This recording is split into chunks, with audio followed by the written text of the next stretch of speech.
Good morning, students.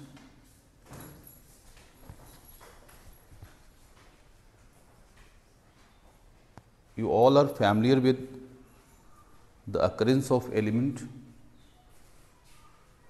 in earth crust. Students, in geography and science, you have learned about the occurrence of element in earth crust. Earth crust is supposed to be major source of elements, and in earth crust elements are found either in combined state or in their native state. Native state का मतलब होता है free state में. Free state का मतलब जैसे बेटे हम गोल्ड की बात करें, प्लैटिनम की बात करें, सिल्वर की बात करें, these elements are found in their native state. क्योंकि इनकी रिएक्टिविटी पुअर होती है तो ये कंबाइंड स्टेट में ना मिलकर के फ्री स्टेट में मिलते हैं. But the other elements are found in their combined state. क्योंकि वो रिएक्टिव होते हैं इसीलिए वो क्या करते हैं, दूसरे एलिमेंट के साथ कंबाइन करके अपने कंबाइंड स्टेट में मिलते हैं. स्टूडेंट्स, तो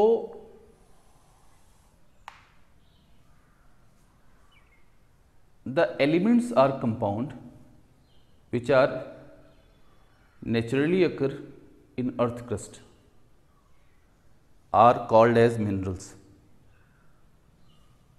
जिस भी फॉर्म में, वो एलिमेंटल फॉर्म में या अपने कंबाइंड फॉर्म में, जिस तरह से वो अर्थ क्रस्ट में मिलते हैं, उन फॉर्म को बेटा हम लोग कहते हैं कि वो सारे मिनरल्स हैं. After that students, the minerals from which your element, specifically your metal, can be extracted profitably are called as ores. तो स्टूडेंट्स, जब आप क्या करते हो, मिनरल वो सारे मिनरल जिनमें से आप अपने एलिमेंट को, खासकर मेटल को, प्रॉफिटेबली एक्सट्रैक्ट कर सकते हो, कन्वीनियंट वे में और लो कास्ट में उसको एक्सट्रैक्ट कर सकते हो, उन सारे मिनरल को हम लोग ओर्स बोलते हैं. तो this is very important. If these two aspects are associated with a mineral, then that mineral should be called as ore, otherwise it is simply called as the mineral. Students, due to these two aspects associated with the ores, all the minerals cannot be ore, but all the ores can be considered the mineral here. Students, after that, today we are going to discuss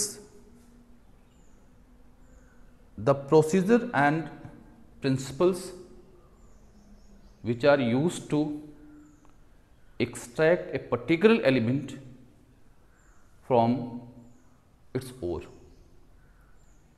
Students,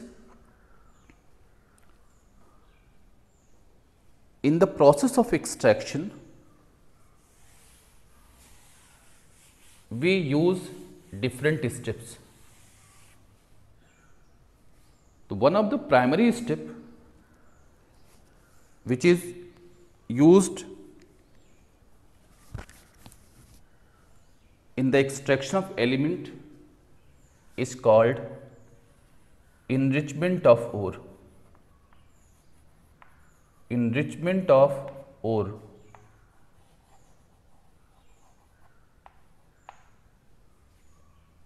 enrichment of ore का मतलब होता है बेटे concentration से.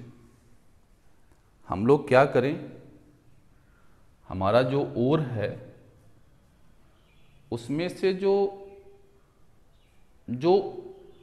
Unwanted material है जिसको हम लोग इम्प्योरिटीज़ बोलते हैं, उनको क्या करें, अगर रिमूव कर दें तो आपके ओर में आपके एलिमेंट की कंसंट्रेशन इंक्रीज कर जाएगी।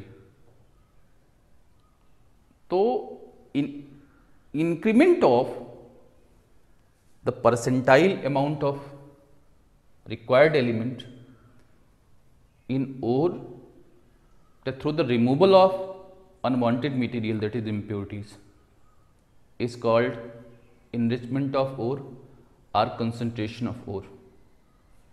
Students, the ores are associated mainly with two type of impurities. The first one is called as gangue impurity, जिसको हम लोग कहते हैं infusible impurities. Infusible impurities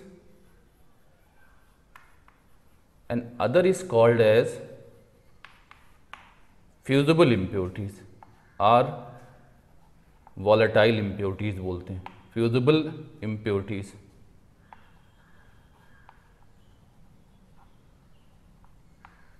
students, in first step, that is in enrichment of ore, the gangue impurities like soil, sand are removed from the ore, and the different processes or methods which are adopted for removal of these gangue impurities depend on the nature of that is your element and the impurities present. Students, let us consider a ore in which the element is magnetic like nickel, cobalt, iron, but the impurities are non-magnetic. Then in this situation, in order to remove these non-magnetic impurities, we must have to apply magnetic separation like other and so on. So students, so in order to enrich our ore, we should apply the different methods, but this application depends on the nature of element as well as the impurities associated with it. Students, after that, after the enrichment of ore, we have to remove these fusible impurities present in the ore. Fusible impurity की अगर list आप बनाइए, बेटे ये sulphur हो सकता है, phosphorus हो सकती है, सिलिकॉन हो सकती है, एंटीमनी हो सकती है, ये सारे जो हैं ये फ्यूजिबल हैं। फ्यूजिबल इसलिए हैं कि जब आप इनको ओर को आप जब हीट देते हो, इनको जब एयर के साथ रख करके आप इनको हीट देते हो तो ये अपने ऑक्साइड में चेंज हो करके आपके ओर से अलग हो जाती हैं। सो दैट इज़ वाई हम लोग कहते हैं कि ये जो हमारी इम्प्योरिटीज़ हैं ये फ्यूजिबल हैं, और इनके रिमूवल के लिए हम लोग क्या करेंगे, जो मेथड्स अप्लाई करेंगे बेटे, उसमें पहला मेथड आपका है that is called as oxidation. In order to remove the fusible impurities from the ore and to oxidize the metal present in the ore, the first step which is used for this purpose is the oxidation. Students, oxidation का जो तरीका हम लोग use करते हैं अपनी extraction of element में, उसको हम लोग कहते हैं, दो तरीके होते हैं। एक को रोस्टिंग बोलते हैं, दूसरे को हम लोग कैल्सिनेशन बोलते हैं। The first step is the roasting, other is called calcination. Students, the roasting is applied for the oxidation of sulphide ore. अगर आपके ओर जो है वो सल्फाइड ओर है, तो उसमें मेटल को ऑक्साइड में बदलने के लिए जो आप मेथड यूज करोगे, उसको जो ऑक्सीडेशन मेथड यूज करोगे, उसको हम लोग रोस्टिंग बोलते हैं। स्टूडेंट्स, अगर रोस्टिंग की बात करें तो इसको हम लोग अगर डिफाइन करना चाहेंगे तो कहेंगे it is the burning of ओर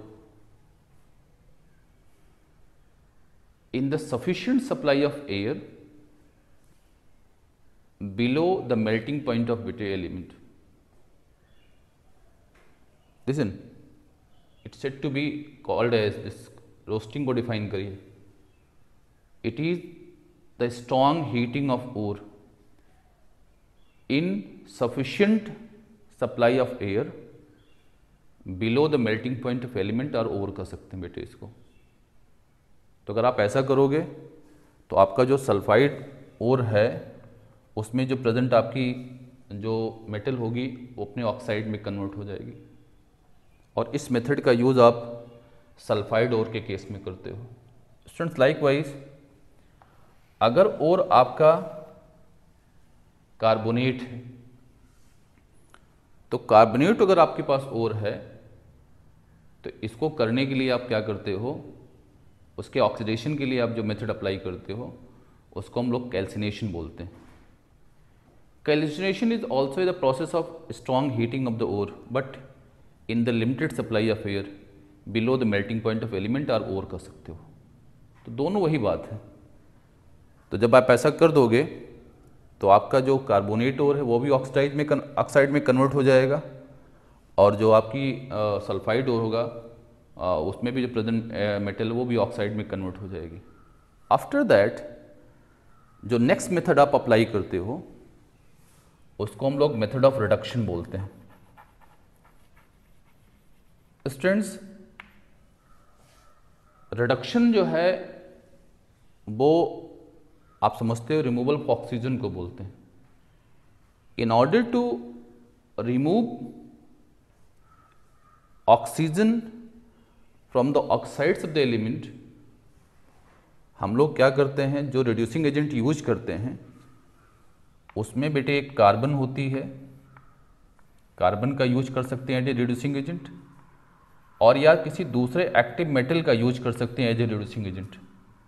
इनमें मेटल हो सकती है आपकी एल्युमिनियम, खासकर आपकी मैग्नीशियम भी हो सकती है, आपकी कैल्शियम भी हो सकती है। ये सारे जो मेटल, एक्टिव मेटल का जब यूज करते हो एज ए रिड्यूसिंग एजेंट, तो जब कार्बन का यूज करते हो तब तो इसको आप स्मेल्टिंग बोलते हो, और जब एक्टिव मेटल का यूज करते हो तो इसको हाइड्रोमेटलर्जी बोलते हो। स्टूडेंट्स, जब आप ऐसा करोगे तो वो आपका जो आपका ओर मिला हुआ है, ऑक्साइड ओर, सॉरी, जो ये ऑक्साइड्स मिले थे आपको, वो रिड्यूस होकर के आपको एक क्रूड मेटल आपको दे देंगे। क्रूड का मतलब था इम्प्योर मेटल। एक आपको इम्प्योर मेटल मिल जाएगी। इम्प्योर मेटल को क्रूड मेटल बोलते हैं। मतलब ये सब करने के बाद भी आपके पास क्या जो मेटल मिल रही है, that still contains a certain amount of impurity. Students, to remove the impurities still present with the ore, उसके लिए जो मेथड आप अप्लाई करते हो उसको हम लोग रिफाइनिंग बोलते हैं। सो स्टूडेंट्स, आप ये समझ पा रहे हो कि अगर आपको किसी ओर से किसी मेटल को एक्सट्रैक्ट करना है तो जो प्राइमरी स्टेप आता है वो इनरिचमेंट ऑफ ओर है, जो कि सारे ओर के केस में आप करते हो। इसके बाद प्रोसेस ऑफ ऑक्सीडेशन आती है जो डिपेंड करेगी कि आपका ओर सल्फाइड ओर है या आपका कार्बोनेट हो रहा है। फिर प्रोसेस ऑफ रिडक्शन आएगी, वो डिपेंड करेगी कि आप इसका यूज करते हो या इसका करते हो। और फिर बेटे लास्ट का जो स्टेप होगा उसको आप स्टेप ऑफ रिफाइनिंग बोलते हो। Students, now take the extraction of the steps, use the extraction of the different types of ore. Let us first consider the extraction of ore containing extraction of metal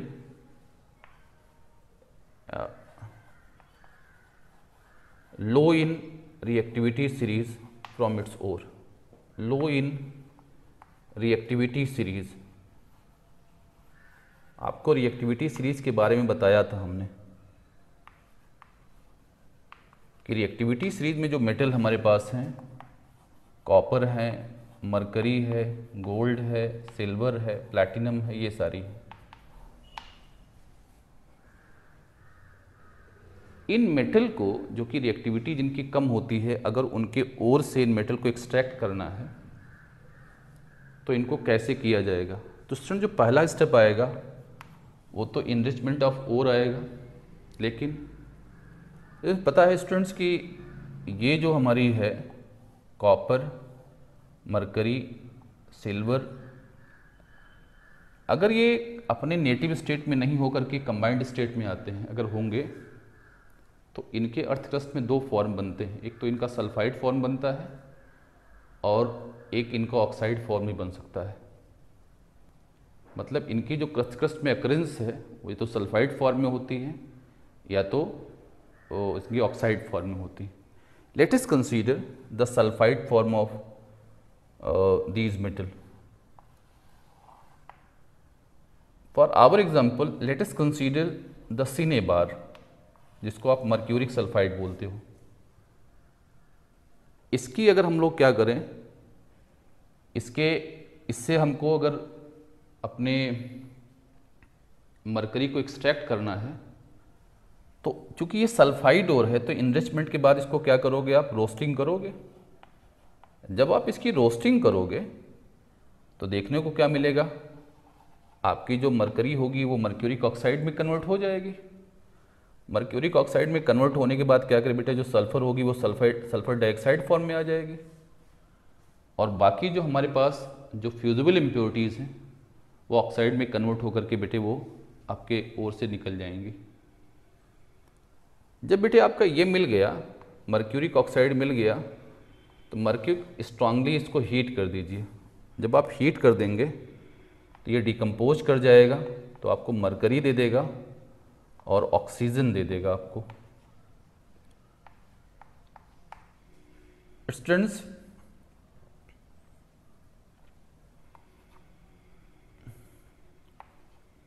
मैं balance लिख दे रहा हूं, लेकिन आगे के step में balance नहीं लिखूंगा। आपको इन सारे इक्वेशंस को बैलेंस करना है और अपने रिस्पॉन्सेस को कमेंट बॉक्स में लिखना है। लाइकवाइज मान लो बेटे आपके पास आपका जिसको कॉपर पायराइड बोलते हो, सल्फाइड और कॉपर का लिया जाएगा, तो उसी तरह आप क्या करोगे, इसकी रोस्टिंग करोगे। जब आप इसकी रोस्टिंग करोगे ये कन्वर्ट हो जाएगा क्यूप्रस ऑक्साइड में और सल्फर डाइऑक्साइड बनाएगा। This cuprous oxide so obtain again reacts with copper pyrite to give copper here and removing SO2 here. Students, आप देख रहे हो कि अगर आपकी लो रिएक्टिविटी सीरीज वाले अगर ओर्स जो मेटल का ओर लोगे तो इनसे मेटल को एक्सट्रैक्ट करने के लिए आप इनकी रोस्टिंग करोगे। रोस्टिंग के बाद उनकी जो रिडक्शन प्रोसेस होगी वो इस तरह से होगी और इस रिडक्शन के बाद आपको क्रूड मेटल मिल जाएगी। इसके आगे क्या करोगे, in order to get the purest form of the metal आप प्रोसेस ऑफ रिफाइनिंग करोगे। नाउ दैट आफ्टर बेटे students, take the metals which are middle in reactivity series. that is extraction of metal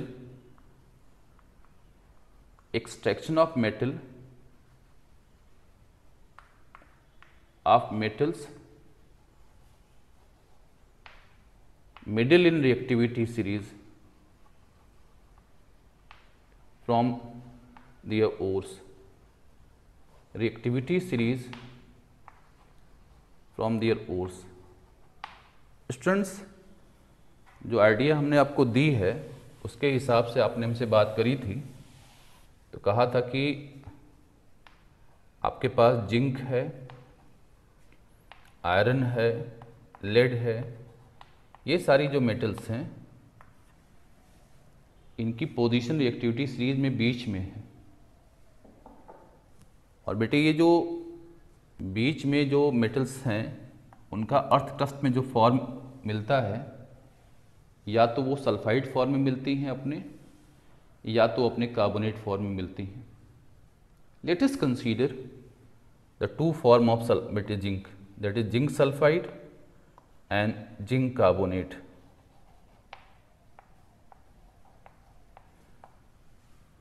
Students, let us try to extract zinc from zinc sulfide। Students, तो चूंकि ये sulphide है इसीलिए आप क्या करोगे, इसकी रोस्टिंग कराओगे।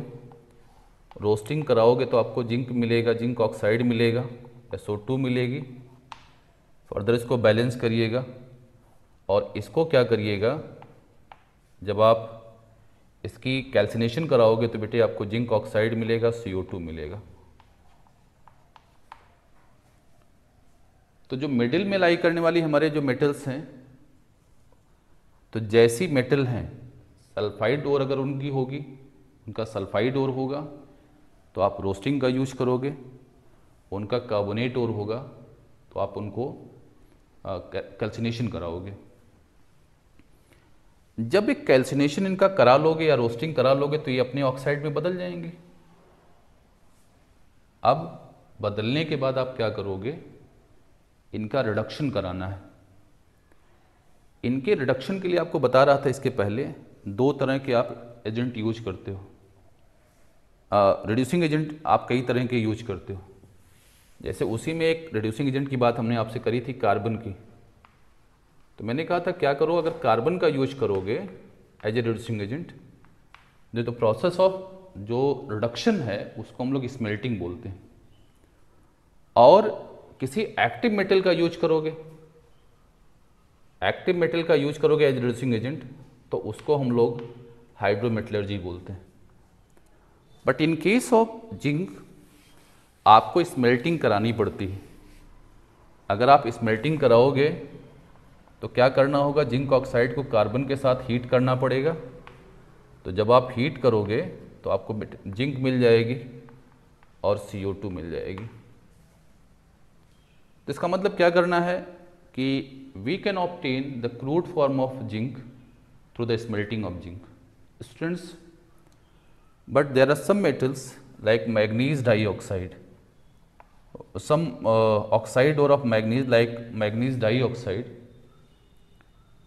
इसको आप क्या कर सकते हो, कार्बन के साथ इसका रिडक्शन नहीं करा सकते हो। रीज़न ये है कि कार्बन, मैग्नीज की कार्बन से ज़्यादा जो होती है ऑक्साइड होने की वो ऑक्साइड बनाने की टेंडेंसी होती है। It has a more tendency of forming the oxide. So आप कह सकते हो कि carbon can not be used as the reducing agent.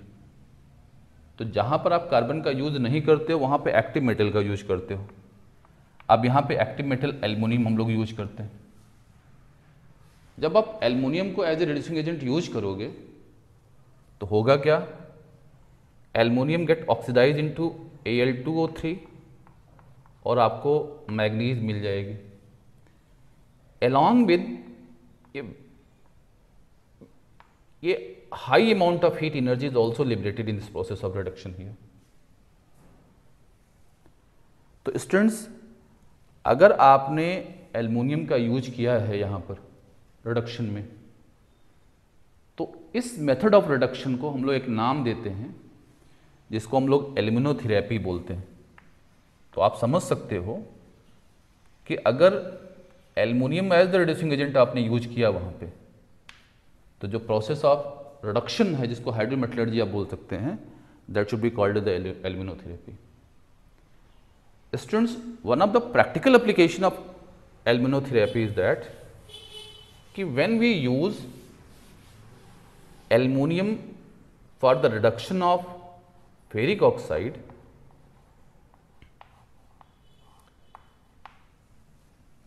in order to get molten form of iron and Al2O3. So it's again a high amount of heat is released during this process of reduction. Students, this higher amount of heat energy released in this process of reduction can be used to weld the heavy iron articles like railway tracks, girders, etc. etc. तो अगर आप इस एल्युमिनोथेरेपी का iron third oxide के case में इसके reduction में use करके इसको अगर आप वेल्डिंग में यूज करेंगे तो इसको हम लोग थर्माइट वेल्डिंग बोलते हैं। तो this is one of the most important application of your aluminotherapy. तो स्टूडेंट्स, तो इस तरह से आप समझ सकते हो कि जो हमारी मेटल्स की पोजीशन मिडल इन रिएक्टिविटी सीरीज होगी, उनसे मेटल को एक्सट्रैक्ट करने के लिए पहले आपको या तो रोस्टिंग करनी पड़ेगी या उसका कैल्सिनेशन करना पड़ेगा। उसके बाद उसके रिडक्शन के लिए या तो आप कार्बन यूज करेंगे या तो एक्टिव मेटल का यूज करेंगे। तो इस तरह से आपको क्रूड मेटल मिल जाएगी, जिसको आप फर्दर क्या करोगे, रिफाइन करके आप अपने प्योरेस्ट फॉर्म ऑफ मेटल को पा सकते हो। Students, now we have extraction of the metal which are most active, कर सकते हैं, which are at high position reactivity series. Extraction of metal high in reactivity series, high in reactivity series. Students, आपको पता है कि जिन metals की reactivity ज़्यादा होती है उनमें नाम आता है सोडियम का, पोटेशियम का, कैल्शियम का, मैग्नीशियम का, ये सारी मेटल्स हैं हमारी। स्टूडेंट्स, तो पता है कि ये जो हमारी मेटल्स हैं, इनके लिए जो हम लोग मेथड अप्लाई करते हैं, usually these are obtained through the electrolytic reduction of their halides. इनके लिए जो मेथड आप अप्लाई करते हो उनमें इनके ऑक्साइड से मेटल को नहीं पा सकते हो। इसको जानिए ऐसा क्यों होता है। These metals can not be extracted from their oxides, so in order to obtain these metals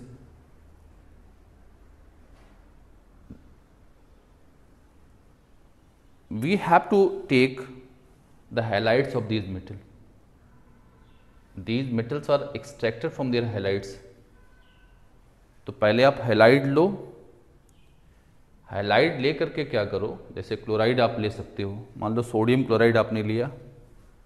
अगर आप सोडियम क्लोराइड लेते हो तो क्या करो, सोडियम क्लोराइड को पहले मेल्ट करा लो। First convert the sodium chloride into its molten form, liquid form में कन्वर्ट करो। इलेक्ट्रोलाइटिक सेल में रख करके इसकी इलेक्ट्रोलिसिस कराओ, सोडियम मिलेगी और क्लोराइड आयन मिलेगा। जब आप इलेक्ट्रोलिसिस करा दोगे इसके मॉल्टेन फॉर्म की अगर आप इलेक्ट्रोलिसिस कराओगे तो पक्का है आपको आपके सोल्यूशन में आपके मॉल्टेन जो मिला हुआ है, जो इलेक्ट्रोलाइट है, उसमें 2 आयंस मिल जाएंगे, सोडियम आयन और chloride ion. Sodium get reduced into sodium metal at negative electrode and the chloride ion get oxidized at positive electrode to give chloride as a byproduct here. In this way you can obtain the purest that is crude form of sodium here, which after refining you can get the purest form of the sodium here. For the other metals we can also apply the same methods. Only we have to consider the molten form of their halides, जिसको आपको क्या करना है, electrolysed कराना है। Electrolysed कराएंगे तो उसके नेगेटिव इलेक्ट्रोड पर आपको क्या मिलेगा, आपकी मेटल मिल जाएगी, जबकि जो हैलोजन होगी आपके पॉजिटिव इलेक्ट्रोड पर मिल जाएगी। Students, late us consider the method of refining, important method used for the refining of different metals. Students, although we have the various refining methods for the refining of crude metals, and it also depends on the nature of impurity as well as the metal present in the crude metal, but in your syllabus one of the most important method is which is used for the refining of copper, zinc, etc. etc. आपके syllabus में वैसे तो बहुत सारे method हैं refining के, लेकिन आपके सिलेबस में जो रिफाइनिंग का मेथड आपको यूज करना है, जिसका यूज बेसिकली हम लोग कॉपर, जिंक, ये सारे मेटल के केस में करते हैं, उसको हम लोग इलेक्ट्रोलाइटिक रिफाइनिंग बोलते हैं. This is the particular method which is used for the refining of the metal like copper and zinc is called your electrolytic refining. Students, in electrolytic refining हमको करना क्या होता है, जो हमारी इम्प्योर मेटल है, जिसको क्रूड मेटल आप बोल रहे हैं, it is taken as anode. जो मेटल है इसकी आप प्लेट बना लो, इस प्लेट को यूज करो एज एनोड क्रूड मेटल की. और बेटे जिस मेटल को आप एक्सट्रैक्ट करना चाह रहे हो, जो आपकी प्योर मेटल है, इसकी प्लेट को आप कैथोड बना लो, और जो मेटल आप एक्सट्रैक्ट करना जा रहे हो उसी के किसी soluble salt, water soluble salt को एज ए इलेक्ट्रोलाइट यूज कर लो. तो आप कह सकते हो जो इलेक्ट्रोलाइट होगा, इलेक्ट्रोलाइट जो यहां पर यूज करोगे वो water soluble salt of metal use करोगे, water soluble salt of metal use करोगे. फिर क्या करोगे, इन तीनों को इलेक्ट्रोलाइटिक सेल में ले करके आप एक्सटर्नल सोर्स से यहाँ पे इलेक्ट्रिक करंट को पास करो. जब पास करोगे तो जो क्रूड मेटल है उसमें इन्वॉल्व जो प्योर मेटल आपकी है, जो मेटल है, वो ऑक्सीडाइज होगी. फॉर एग्जांपल मान लो क्रूड कॉपर आपने लिया, तो जो एनोड पर क्या होगा, क्रूड कॉपर क्यूप्रिक आयन में ऑक्सीडाइज करेगी, और ऑक्सीडाइज करके सॉल्यूशन में जाएगी, जो फर्दर क्या करेगी, आपके कैथोड पर जाके रिड्यूस करके आपको प्योर कॉपर आपको दे देगी.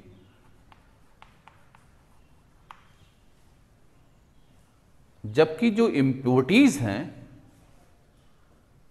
They get collected below the anode.